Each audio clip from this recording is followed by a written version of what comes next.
Hello and welcome back. Today we are going to discuss a very important, extremely important topic of current electricity, and it is called Wheatstone bridge. So after seeing how to find the effective resistance of series and parallel connection of resistances, and then we saw the combination of cells. Now the syllabus moves ahead and talks about the concept of Wheatstone bridge. Now what exactly is a Wheatstone bridge? Wheatstone bridge is an idea which says like this, that if you have a arrangement of resistance like this, with this as P, this as Q, let us say this as R and this as S. So P, Q, R and S are resistance, and this is the input current. This is very important. Just see how the input current looks like, and this is your output current. So the input current goes here, divides at this junction, and now let us say that there is a galvanometer over here. Now it can be a galvanometer. A galvanometer is a device which shows deflection when a current passes through it. So the Wheatstone says, the concept of Wheatstone bridge says that there will be a deflection shown by the galvanometer, but in one condition there will be no deflection if that condition is satisfied, and that condition is this, that if the ratio of resistance, this by this, that is P by Q, if it is equal to R by S. Remember the logic is left by right equals to left by right. This by this equals to this by this. See, or some book says like this, you can take this R down and you can take this Q up here. So you can change these two terms. Take Q on that side, bring R on this side. So you will also write P by R is equal to Q by S. Now that means this by this. If I go as per this, this by this, that is top by bottom equals to top by bottom.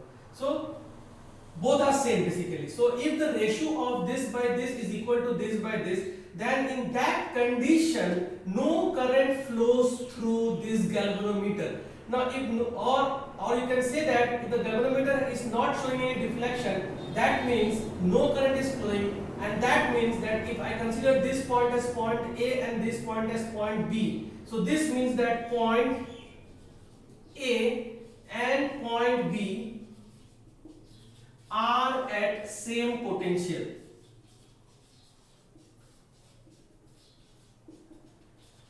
Okay?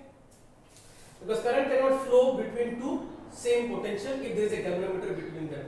A galvanometer, in order to show deflection, needs a potential difference. Only then the current will flow through the galvanometer, because galvanometer has some resistance, internal resistance. So if current is not flowing through galvanometer, that means point A and point B will be at the same potential. And when does point A and point B attains the same potential? It attains the same potential the moment P by Q becomes equals to R by S.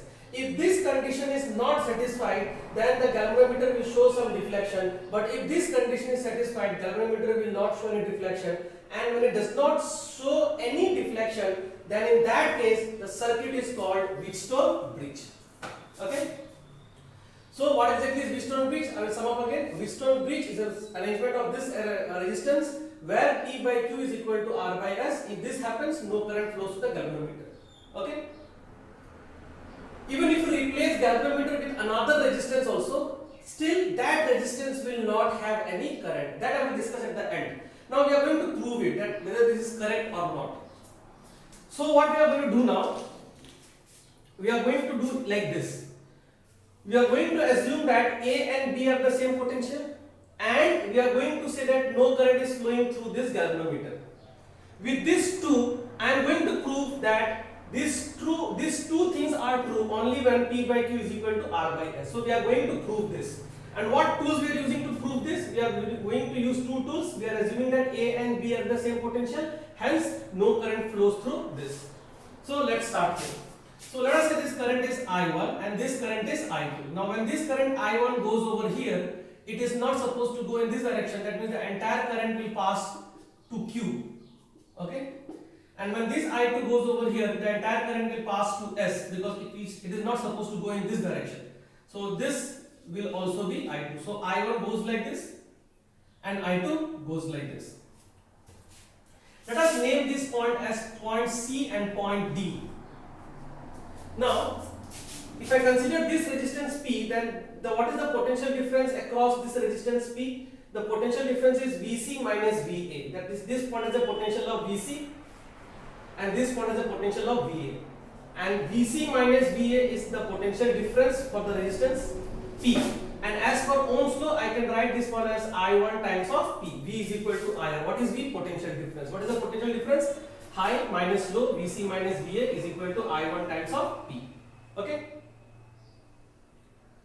Also, I can write Vc minus Vb. Vc minus Vb equals to, so Vc minus Vb equals to I2 times of R. The potential difference across this resistance as per the Ohm's law is I2 times of R. But Va is equal to Vb. Now remember, Vc is a common term and Va and Vb both are same. That means my LHS, Vc minus Va and Vc minus Vb are same. This implies I1P is equal to I2R and call this as equation 1. Okay. Now let's go here. What is the potential difference for Q? Point A and point D. So Va minus Vd equals to I1 times of Q and Vb minus Vd is equal to I2 times of S. But we know that Va is equal to Vb. Now Vd is a common term. Va and Vb they are same. That means this and this LHS is same. So this two will be also same. This implies I1Q equals to I2 times of S. Because B and A are same. So Va minus Vd is equal to Vb minus Vd because B and A are same. So I can write this also as Va minus Vd. Or I can write this also as Vb minus Vd. But that means the left hand side is same. So I get this equation. Let me call that equation as equation 2.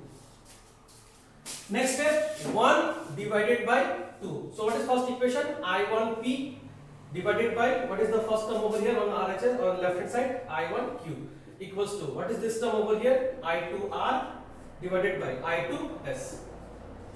Now I2 gets out, I1 gets out, hence we get PQ is equal to R by S. Hence proof that when this happens, both the points have same potential and no current flows through galvanometer.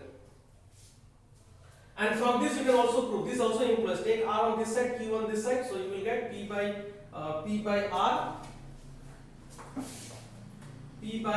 is equal to Q by S. Any one you can be asked to prove. And this proof comes for 3 marks. This proof comes for 3 marks in ISC.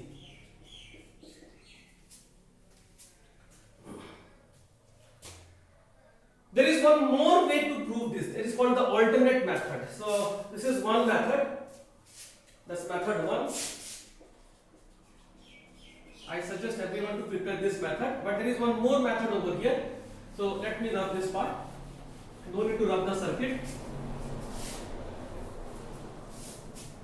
So let me call this the method 2. Method 2 is using Kirchhoff's law. Using Kirchhoff's law. So when you want to use Kirchhoff's law, you have to take a loop. So let us consider this loop starting from C to A, then you go to B, then B to C. So this loop. This loop. So I will write in loop C A B C. C A B C. Now you are going downstream, so minus I1 times of P minus I1 times of P. Then it goes here. There is no current flowing here, so this line will not give you any potential drop. So I will write 0 here. Now here you are going upstream against the current, so plus I2 times of R. And since you have come back to point C, so as per Kirchhoff's second law, all the potential drops will add up to 0. So this implies I1P equals to I2R. That is my equation 1.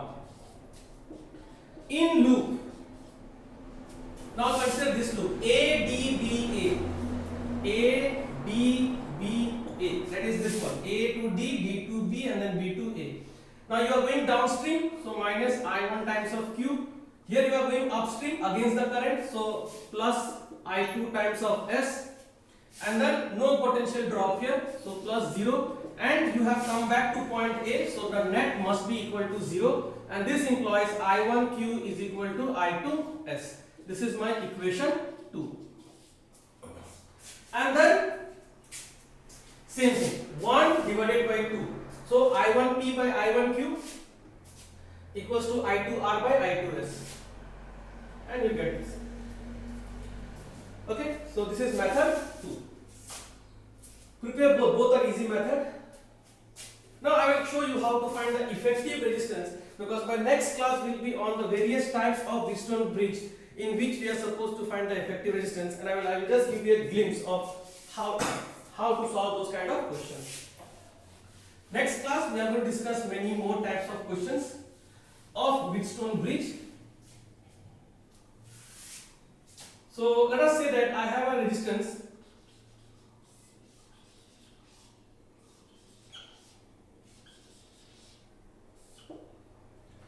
say that this resistance is 5. This is 2 ohm, this is 4 ohm, this is 4 ohm, and this is 8 ohm, and this is 5 ohm. Now you can see the left by right ratio. Left by right, 2 by 4, the ratio is 1 by 2. Go down. Left to right, 4 by 8. That is 4 by 8, again the ratio is 1 by 2. That means 2 by 4 is equal to 4 by 8. This is 1 by 2, this is also 1 by 2. That means this is a Wheatstone bridge, correct? So if this is a Wheatstone bridge, this point and this point will be at the same potential. So no current flows through this. If no current flows through this is out of the circuit. Clear? Now whatever current goes here, let us say I1, that I1 continues to go in 4 ohm also. That means this 2 ohm and this 4 ohm are in series. So I can draw this one. So 2 plus 4 in series, it becomes 6 ohm. The current is I2. Whatever I2 here does not go in that direction, so the I2 continues to move in this direction. So these two has the same current, so these two will be in series. 4 plus 8, 12. These two are in parallel.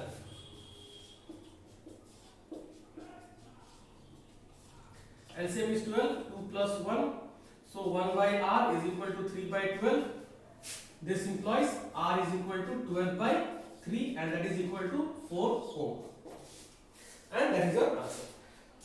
Things like this nature we are going to discuss in the next class. And next class we are going to see about a device whose working principle is Wheatstone bridge, and the device name is meter bridge. Okay. So that we are going to see in the next class. For the next class we are going to discuss more of Wheatstone bridge questions based on finding effective resistance. Practical derivation is very important. Thank you. Thank you for watching.